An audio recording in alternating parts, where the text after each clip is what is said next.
Admiral Jake Morrison stood on the bridge of the TDS Defiance, watching the stars through the massive viewing screen. The ship hummed with the sound of machines working perfectly. Every system was automated. Every weapon was controlled by computers. Every decision in battle was made by artificial intelligence. This was how war worked in the galaxy. It had been this way for 300 years. Jake pressed a button on his chair. Lieutenant Commander Brooks, report on our battle systems. Lisa Brooks looked up from her station. Her fingers moved across the control panel, but she wasn't really controlling anything. The ship's computer was doing all the work. All drone squadrons are ready, Admiral. The war mechs are loaded and waiting. Our AI battle system shows green across the board. Good, Jake said. He turned to look at his other officers. Chief Engineer Danny Rodriguez was monitoring the ship's power systems. Communications Officer Amy Patterson was listening to signals from across the galaxy. They were all watching machines do the real work. This was normal. This was civilized. This was how intelligent species fought wars. The Kithaeron Empire had been humanity's enemy for 50 years. The Kithaerons were tall, thin aliens who came from worlds with weak gravity. They were proud warriors, but they never fought with their own bodies. That would be primitive. That would be savage. Instead, they built the most advanced war machines in the galaxy. Their supreme war mind, an AI called the Iron Dominion, controlled billions of combat drones. These drones fought across dozens of star systems. They were fast, smart, and deadly. The Iron Dominion thought humans were weak. It thought all biological life was weak. Only machines were strong enough to fight real wars. Admiral, Amy said, her voice tight with worry. We're getting an emergency signal from New Austin Colony. Jake's stomach dropped. New Austin was one of humanity's most important colony worlds. Over 2 million people lived there. They grew food for a dozen other human settlements. Put it on screen, Jake ordered. The star field disappeared. In its place, Jake saw the face of Colonel Rick Hunter. Rick had been a Marine before he retired to New Austin. His face was covered in dirt and sweat. Behind him, Jake could see smoke and fire. Admiral Morrison, Rick said, breathing hard. The Kithaerons have broken through our orbital defenses. Their drones are landing on the surface. Our automated defense systems are fighting them, but there are too many. Jake felt his hands tighten into fists. How many enemy units? Thousands, sir. Maybe tens of thousands. They're coming down in waves. Our combat mechs are doing their best, but the Kithaeron drones are too advanced. Jake nodded. This was expected. The Kithaerons had been improving their machines for decades. Hold position, Colonel. We're bringing the fleet. Yes, sir. We'll keep our defensive AI systems running as long as we can. The screen went dark. Jake turned to Lisa. How long until we reach New Austin? 6 hours at maximum speed, Admiral.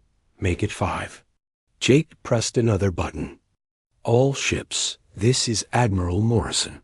We're moving to defend New Austin Colony. Prepare all automated systems for combat. The Defiance and its escort ships turned toward New Austin. In the engine rooms, machines calculated the best route. In the weapon bays, mechanical arms loaded missiles and energy cells. In the drone hangars, hundreds of small fighter craft ran system checks that no human would actually fight in this battle. Humans were too slow, too weak, too stupid compared to machines. The real fighting would be done by artificial intelligence and automated weapons. Jake walked to the back of the bridge, where Dr. Susan Lee was working at a science station. Susan was a xenobiologist who studied alien life forms. She had been studying the Kithaerons for years. Doctor, Jake said quietly, what do you think our chances are? Susan looked up from her computer. She was a small woman with gray hair and sharp eyes. The Kithaerons have been planning this attack for months, Admiral. Their machines are specifically designed to counter our machines. But we have good machines too. Yes, but theirs are better. The Iron Dominion learns from every battle. It adapts. It improves. Susan paused. There's something else, Admiral. Something I've been researching. What? The classification of Earth in the Galactic database. Most species don't pay attention to it, but Earth is listed as a Class 12 death world. Jake frowned. What does that mean? It means Earth is one of the most dangerous planets in the galaxy.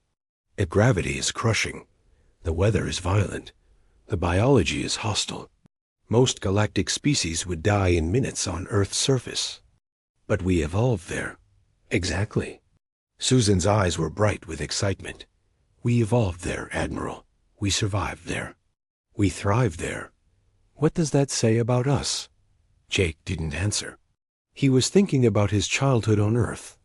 He remembered storms that could destroy buildings.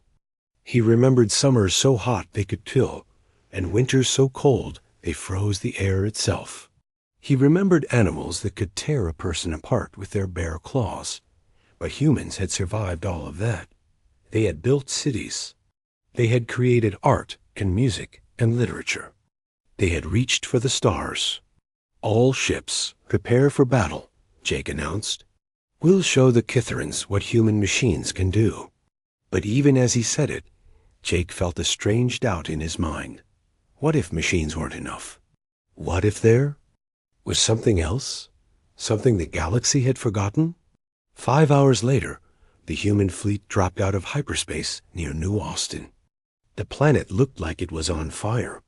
Kitheran ships filled the space around it, sending wave after wave of drones to the surface. Launch all fighters, Jake ordered. Deploy the war mechs. Begin automated attack patterns. The battle began immediately. Human drones fought Kitheran drones in the darkness of space. Missiles exploded in brilliant flashes of light. Energy beams cut through the vacuum, destroying metal and circuitry. On the surface of New Austin, the real war was happening. Rick Hunter crouched behind the wreckage of a destroyed building, watching Kitheran combat drones march through the streets of the colony's main city. His wife, Dr. Kate Williams, was treating wounded colonists in the underground medical center. Rick, she said over the radio, our defensive mechs are failing. The Kitheran drones are too strong. Rick looked at the rifle in his hands. It was an old kinetic weapon, the kind that fired metal bullets instead of energy beams. Most people considered such weapons ancient and useless. I know, he said, but we're not giving up. Above them, the battle in space continued. Human machines fought alien machines. Computers calculated attack vectors. Artificial intelligence made tactical decisions. And slowly, the humans began to lose. The Iron Dominion was too smart. Its drones were too fast. Its weapons were too powerful. But Rick Hunter, hiding in the ruins of his home, was about to discover something that would change everything. Something that would remind the galaxy what it meant to be human. Something that machines could never understand. The electromagnetic pulse hit without warning. One moment, Admiral Jake Morrison was watching his fleet's drones fight the Kitheran forces. The next moment, every screen on the bridge went dark. The lights flickered and died. The gentle hum of the ship's computers stopped. What happened? Jake shouted into the darkness. Emergency lighting came on, casting red shadows across the bridge. Lisa Brooks was hitting buttons on her control panel, but nothing was working. Admiral, all our systems are down. The drones, the mechs, the weapons, everything. Danny Rodriguez's voice came from the engine room over the emergency communication system. Admiral, this is some kind of electromagnetic weapon. It's fried every computer circuit on the ship. Jake felt cold fear in his stomach. Without their machines, they were helpless. Can you fix it? I don't know, sir. This is beyond anything we've seen before. Through the viewing port, Jake could see the other human ships. They were all dark, drifting in space like dead metal. But the Kitharan ships were still active, their lights blazing in the darkness. On the surface of New Austin, Rick Hunter felt the change immediately. The constant sound of mechanical warfare suddenly stopped. The defensive turrets that had been firing at the Kitharan drones went silent. The combat mechs that had been protecting the colony fell over like metal trees. "Kate," he said into his radio. "Are you there?" Dr. Kate Williams' voice crackled back, weak but clear. "I'm here, Rick. Our medical equipment is down. Everything electronic is dead." Rick looked at the Kitharan drones in the street. They had stopped moving too. For a moment, everything was quiet. Then the drones started moving again. Whatever had killed the human machines had only stunned the Kitharan units. They were more advanced, better protected. "Everyone," Rick shouted to the colonists hiding in the buildings around him. "The machines are down. It's just us now." Maya Collins, the colony's chief engineer, crawled over to Rick's position. She was carrying a toolkit and an old mining laser. "Rick, I can modify some of the mining equipment. Make it into weapons." "How? The computers are all dead." Maya smiled grimly. "I'm not talking about computers. I'm talking about mechanical tools. Springs, gears, chemical explosives. Things that work without electricity." Ben Taylor, who had been a farmer before the attack, joined them. He was carrying a metal pipe and a bag of tools. "I know this colony better than anyone. I know where we can hide, where we can fight." Rick looked at these ordinary people, an engineer, a farmer, a doctor. They weren't soldiers. They weren't warriors. They were just humans who had lived on a dangerous world and learned to survive. "All right," he said, "here's what we're going to do." In space, Admiral Jake was facing his own crisis. The Kitharan ships were moving closer, their weapons charging. Without his ship's computers, he couldn't fight back. "Amy," he said to his communications officer, "can you get a message to Earth?" Amy Patterson was working with a handheld radio, the kind that didn't need complex electronics. "I can try, Admiral. But it will take hours to reach Earth, and hours more for any help. To arrive, do it anyway. Tell them what happened here. Tell them the machines failed." Dr. Susan Lee was working at a portable computer that had been shielded from the electromagnetic pulse. "Admiral, I'm reading something interesting. The pulse that hit us, it's not random.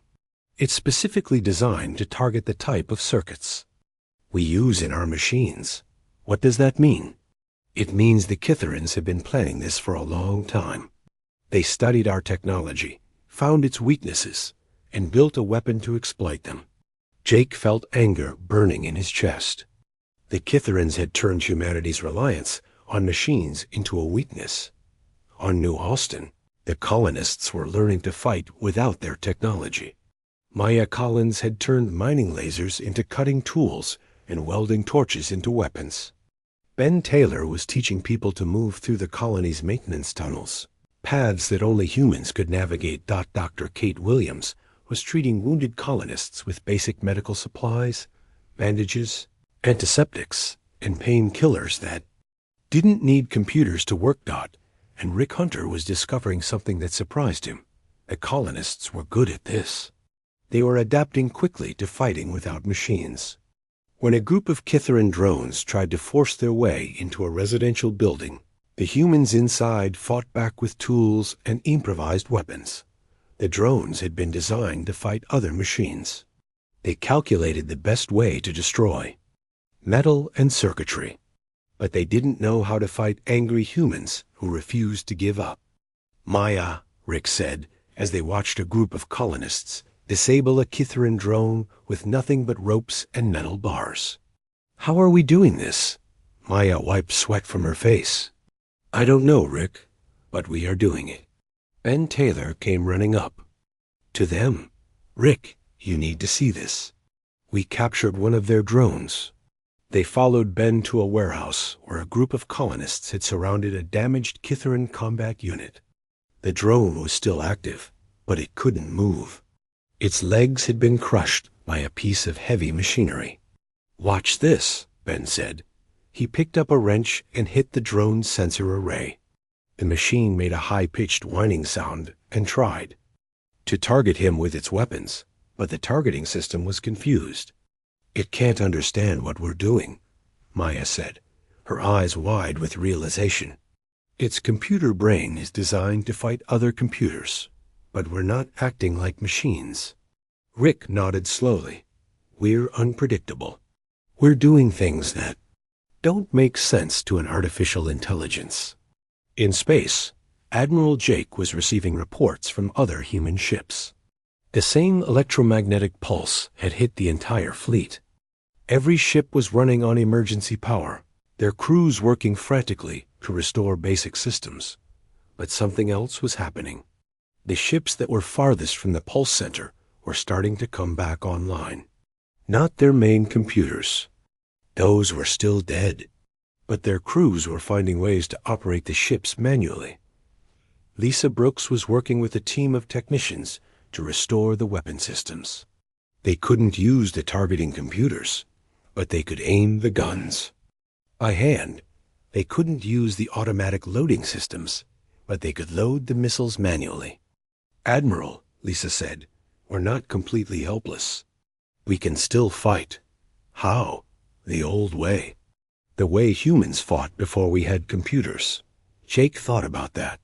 Before computers, human warships had been operated by crews who worked together, who made decisions based on experience and intuition rather than calculations. "Do it," he said. On New Austin, the battle was turning. The colonists had learned to work together in ways that the Kithaeron drones couldn't predict. They used the environment as a weapon, turning the colony's own infrastructure against the invaders. Maya Collins had rigged explosive charges in the power plant. When a group of drones tried to secure it, she detonated the charges remotely using a simple radio trigger. Ben Taylor had flooded the lower levels of the administrative center, then used the colony's emergency drainage system to wash away a squad of enemy units. Dr. Kate Williams had organized the colonists into teams, some to fight, some to rescue the wounded, some to gather supplies. They were working together like parts of a living organism, adapting and responding to threats faster than any computer could calculate. And Rick Hunter was beginning to understand something important. The humans weren't just surviving. They were winning. "Kate," he said over the radio, "how many casualties do we have?" "Surprisingly few, Rick. We're losing people, but not as many as we expected. The colonists are tougher than I thought." Rick smiled grimly. They weren't just tough. They were something else, something that the galaxy had forgotten. They were survivors from a world that had tried to kill them every day of their lives. They were the children of a planet where only the strongest, smartest, and most adaptable creatures could live. They were Deathworlders, and they were about to show the galaxy what that meant. General Paul Watson stood in the war room on Luna Base, staring at the reports from New Austin. The numbers didn't make sense. A colony of farmers and engineers had somehow fought off an entire Kithaeron invasion force. They had done it without machines, without computers, without any of the technology that made modern warfare possible. How? He asked Dr. Susan Lee, who had been brought to Luna Base to explain what had happened. Susan activated a holographic display showing Earth floating in space. "General, look at our home planet. Really look at it." Paul studied the image. Earth looked beautiful from space. Blue oceans, white clouds, green and brown continents. "It looks normal to me." "That's because you're human," Susan said. "Let me show you how other galactic species see Earth." The display changed, showing data readouts and warning symbols. Earth was covered in red warning zones. Toxic atmosphere for 67% of known species. Crushing gravity that would kill most life forms. Weather patterns that include violent storms, temperature extremes, and natural disasters. Biological hazards, ranging from microscopic diseases to predatory megafauna. Paul read the classification at the bottom of the display. Class 12 Death World. Unsuitable for colonization by any known species, except native life forms. We didn't just evolve on Earth, General. We survived Earth. We conquered it.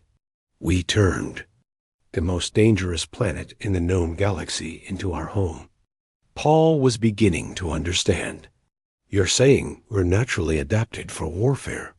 I'm saying we're naturally adapted for survival in impossible conditions.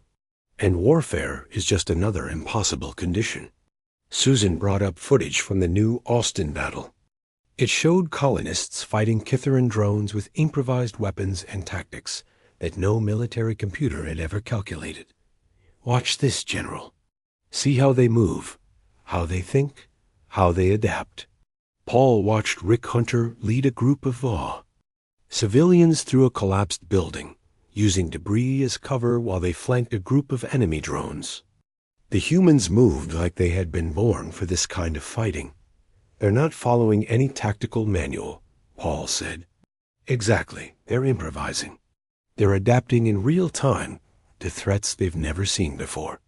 That's what Deathworlders do. We survive by being unpredictable. Paul made a decision that would change the course of the war. I want you to develop a new military doctrine. Call it the Deathworld Doctrine. I want to know how to fight like humans instead of fighting like machines. 2 weeks later, Marine. Colonel Ryan Mitchell stood in the briefing room with his hand-picked team.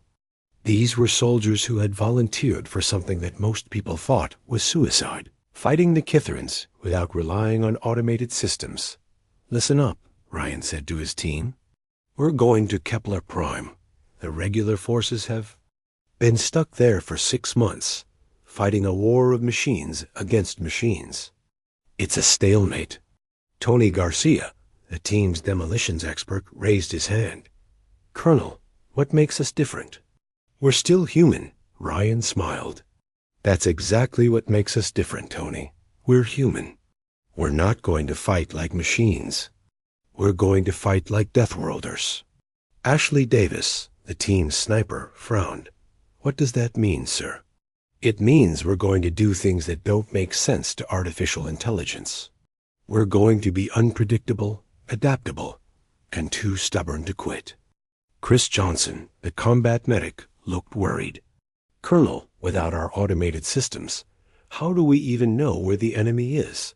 Ryan pointed to his eyes. We look, we listen. We use the senses that evolution gave us. He tapped his head. We think.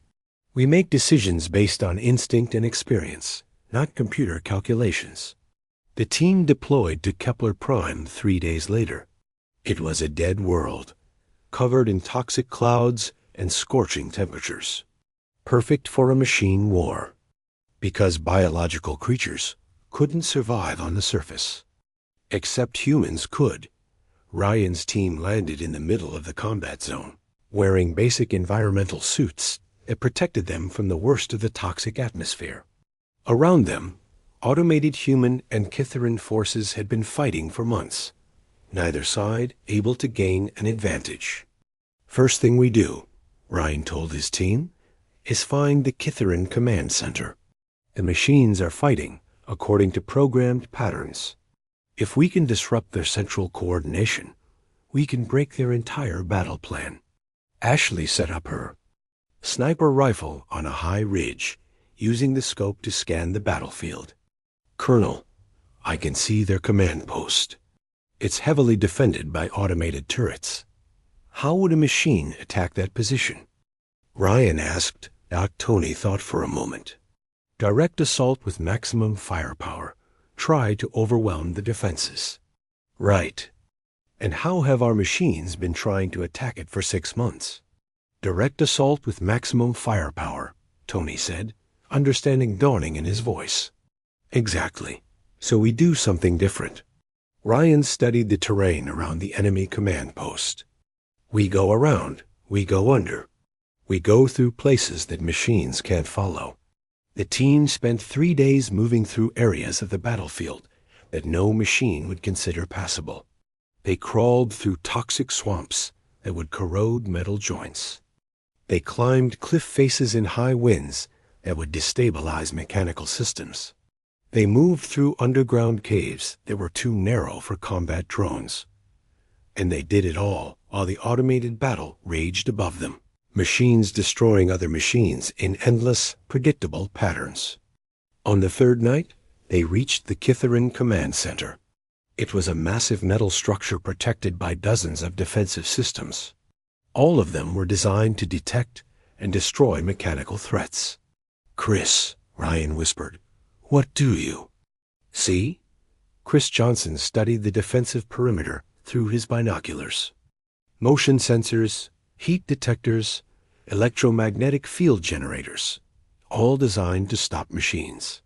"But we're not machines," Ashley said quietly. "No, we're not."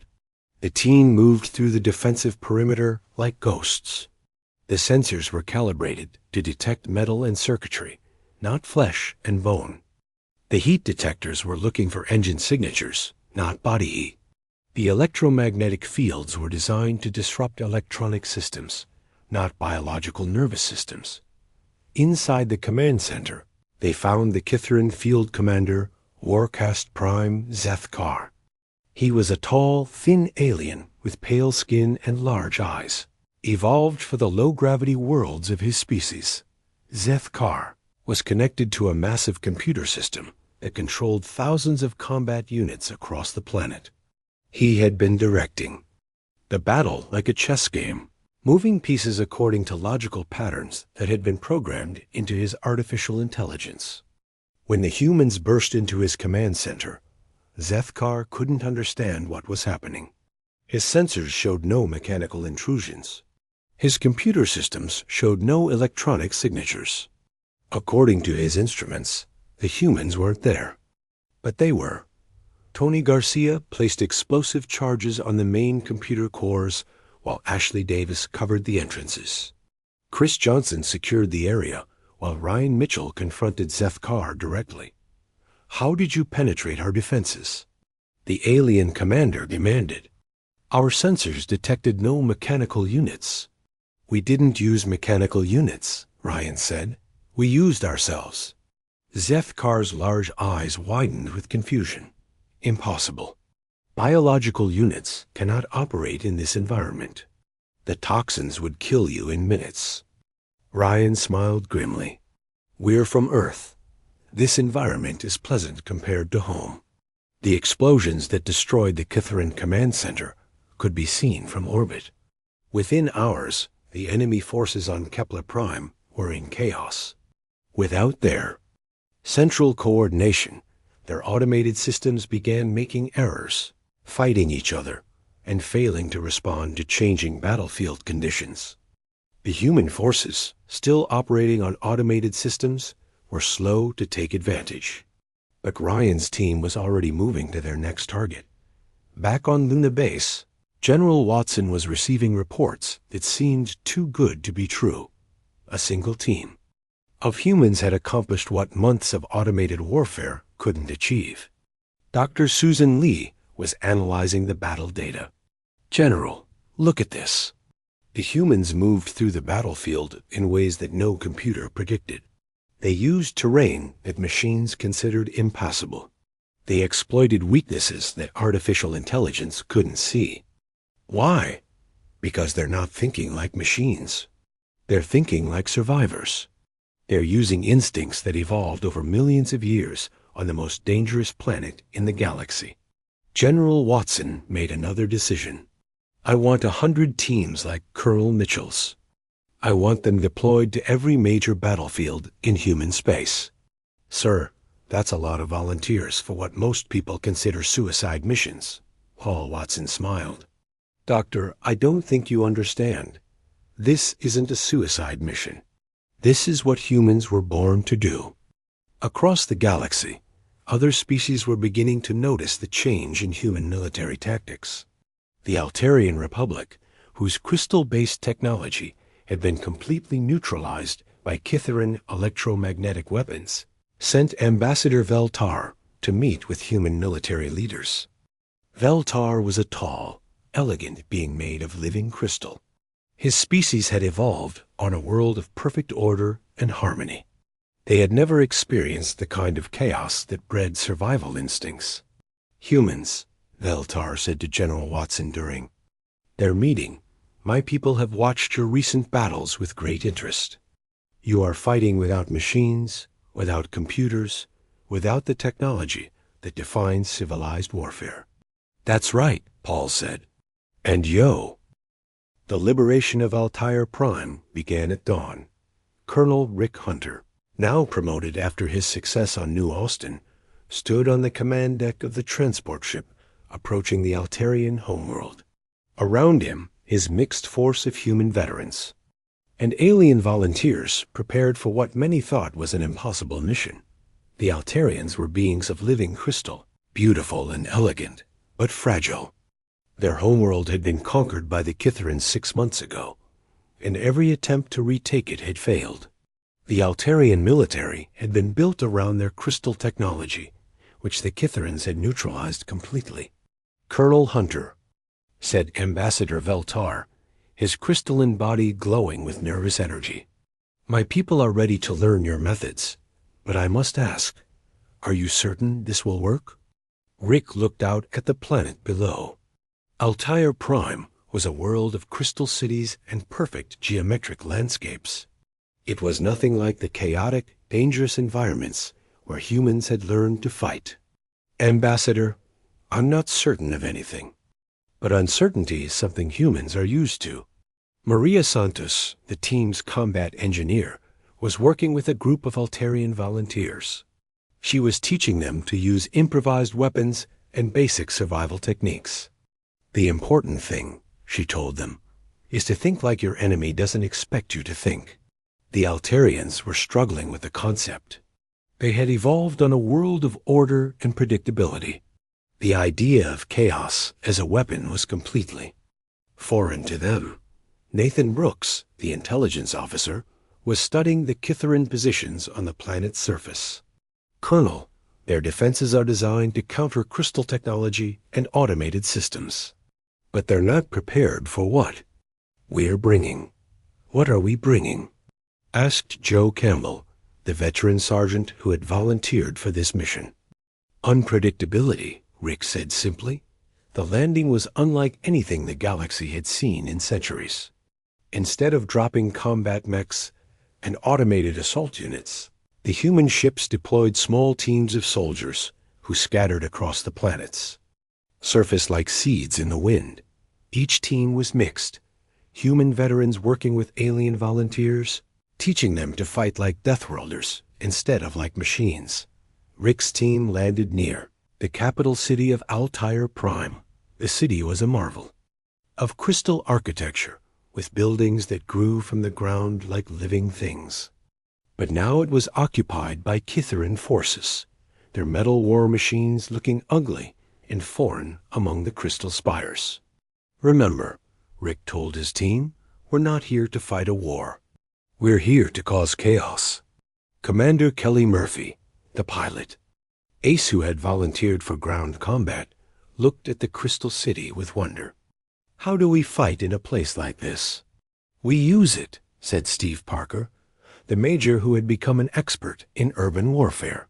"Every building, every street, every crystal formation is a weapon if you know how to use it."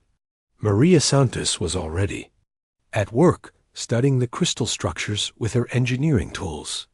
"Colonel, these crystals conduct energy in ways that metal can't. If we can tap into that... Do it," Rick said. The first attacks came at nightfall. The Kithaeron forces in the capital city were used to fighting predictable battles against automated systems. They were not prepared for what happened next. Small groups of humans and Altarians struck at targets throughout the city, but not the targets that military logic would suggest. Instead of attacking defensive positions or supply lines, they targeted the city's crystal infrastructure. Maria Santos had discovered that the Crystal buildings were connected by an underground network of energy conduits. By placing small charges at key points, she could overload entire sections of the network, causing cascading failures that disrupted Kithaeron communications and power systems. But the humans weren't just using the crystals as weapons. They were using them as tools, allies, and even shelter. The Altarians were amazed to see humans crawling through crystal tunnels that were too narrow for mechanical units, hiding in crystal formations that blocked enemy sensors, and using the natural resonance of the crystals to communicate across vast distances without electronic equipment. "This is impossible," Veltar said as he watched human soldiers teaching his people to fight in ways that no military manual had ever described. "You are making the city itself fight with you." "That's what Deathworlders do," Rick said. "We don't just survive in our environment. We make our environment help us survive." The battle for Altair Prime became a turning point in the war, but not because of superior firepower or advanced technology. It became a turning point because it showed the galaxy something they had forgotten, that intelligence, adaptability, and determination could overcome any technological advantage. Sergeant Lisa Morgan had developed new urban warfare techniques that used the Crystal City's acoustics to confuse enemy sensors. Her team could move through the city almost invisibly, striking at targets and disappearing before the Kithaerons could respond. Pete Davis, the engineer-turned-soldier, was creating field-expedient weapons from salvaged materials. He had learned to combine human engineering with Altarian crystal technology, creating tools that neither species could have invented alone. But the most important change was happening in the Altarians themselves. As they learned to fight alongside humans, they began to understand what it meant to be unpredictable, to adapt, to survive against impossible odds. "I never understood," Veltar told Rick as they watched Altarian volunteers learning to move through the crystal tunnels. "My people always thought that intelligence meant order, that civilization meant predictability. But you humans have shown us that true intelligence is the ability to create order from chaos." "And chaos from order," Rick added. "Sometimes the best way to win is to make sure nobody knows what you're going to do next, including yourself." The liberation of Altair Prime took 3 weeks. When it was over, the Kithaeron forces had been completely driven from the planet. But more importantly, word of the victory spread throughout the galaxy. Other species began to contact the human military, asking for help, asking to learn the new way of fighting. The Zentari Collective, whose networked consciousness had been disrupted by Kithaeron cyber warfare, sent representatives to study human tactical methods. The Epsilon Syndicate, whose trade networks had been destroyed by the war, offered to exchange resources for human military training. Even the proud hegemony of Sigma Draconis, who had never asked for help from anyone, quietly sent observers to watch human forces in action. Back on Luna Base, General Watson was dealing with requests from dozens of species. Dr. Susan Lee was working around the clock to analyze the psychological and biological factors that made humans so effective at this new kind of warfare. "General," Susan said during one of their regular briefings, "I've been studying the battle reports from across human space. Something interesting is happening." "What?" "The humans aren't just winning because they're good at fighting without machines. They're winning because they're teaching other species to think like humans." Paul Watson studied the data on his screen. Human-led forces were winning battles across the galaxy, but the victories were becoming less about human tactics and more about the way humans thought. "It's not just about being unpredictable," Susan continued. "It's about being adaptable. It's about seeing problems as opportunities, seeing weaknesses as strengths, seeing chaos as a tool instead of an enemy." "You're saying we're changing the way the galaxy thinks about war." "I'm saying we're changing the way the galaxy thinks about everything." The Iron Dominion, the Kithaeron artificial intelligence that controlled their military forces, was beginning. To understand that it faced something it had never encountered before. Every tactical analysis, every strategic calculation, every predictive model was failing when applied to human-led forces. The AI tried to adapt. It created new combat algorithms designed to counter human unpredictability. It built specialized units programmed to fight biological opponents. It even attempted to study human psychology and behavior patterns. But every adaptation failed because humans kept changing. What worked against them one day didn't work the next. They learned from every defeat, adapted to every new threat, and found new ways to turn their weaknesses into strengths. Warcast Prime Zethkar, who had escaped from Kepler Prime, was studying the battle reports with growing frustration. He stood in the Iron Dominion's central command chamber, surrounded by holographic displays showing Kitharan defeats across the galaxy. "They are not fighting like civilized beings," he said to the AI. "They are fighting like animals." "Correction," the Iron Dominion replied in its cold, mechanical voice. "They are fighting like survivors." Analysis indicates that human combat effectiveness increases under adverse conditions. This is contrary to all known biological patterns. How do we defeat them? Unknown. Human tactical patterns do not follow logical progressions. They appear to generate new strategies through processes that cannot be calculated or predicted. Zethkar stared at the holographic display showing the liberation of Altair Prime. Human and Altarian forces were working together in ways that defied every principle of military science. They were using terrain as allies, turning environmental hazards into weapons, and communicating through methods that bypassed all known detection systems. "What are they?" he whispered. The Iron Dominion processed the question for several seconds. Beth. Admiral Jake Morrison stood on the bridge of the Defiance as his fleet approached the Kitharan homeworld. The final battle of the war was about to begin. Around him, his crew worked at their stations with quiet confidence.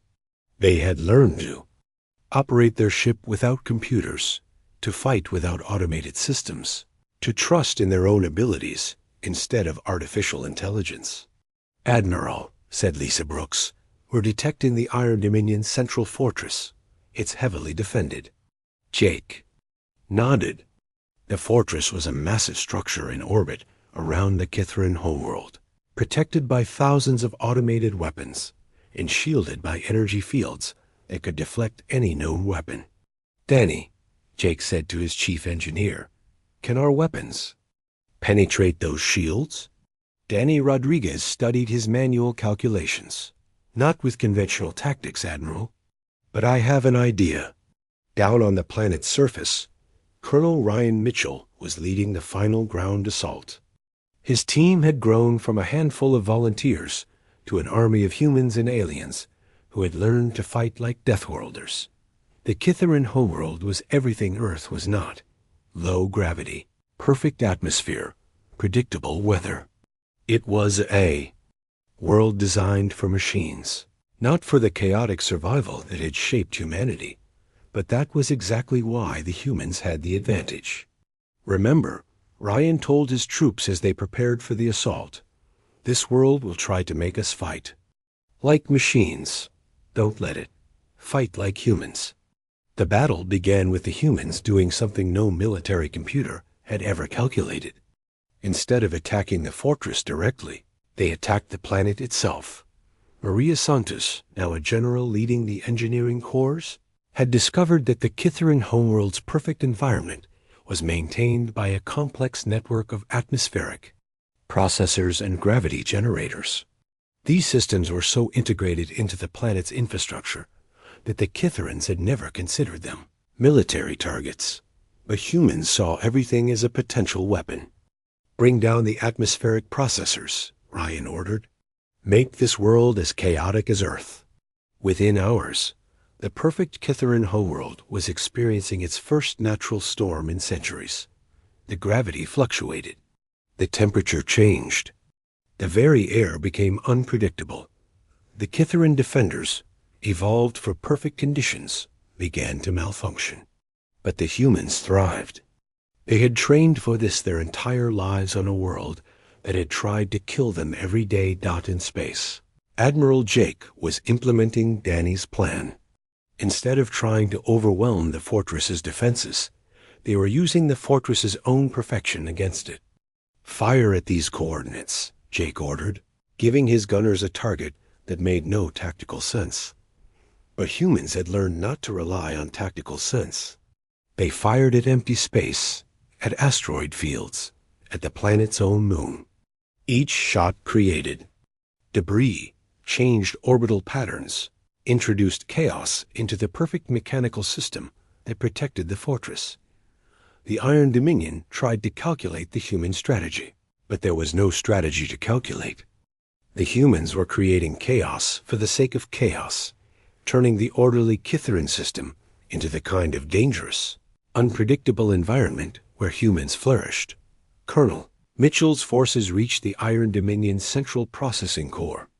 After fighting through conditions that would have killed any other species, the gravity was wrong, the air was toxic, the ground was unstable. Perfect conditions for Deathworlders. "There," Ryan said, pointing to a massive structure of metal and circuitry. "That's the brain of their entire empire." His team included survivors from every major battle of the war. Tony Garcia, Ashley Davis, Chris Johnson, humans who had learned to fight without machines and taught others to do the same. But they weren't alone. With them were Altarians who had learned to be unpredictable, Centauri who had learned to think as individuals, and dozens of other aliens who had discovered that chaos could be a tool instead of an enemy. The final assault on the Iron Dominion was brief but decisive.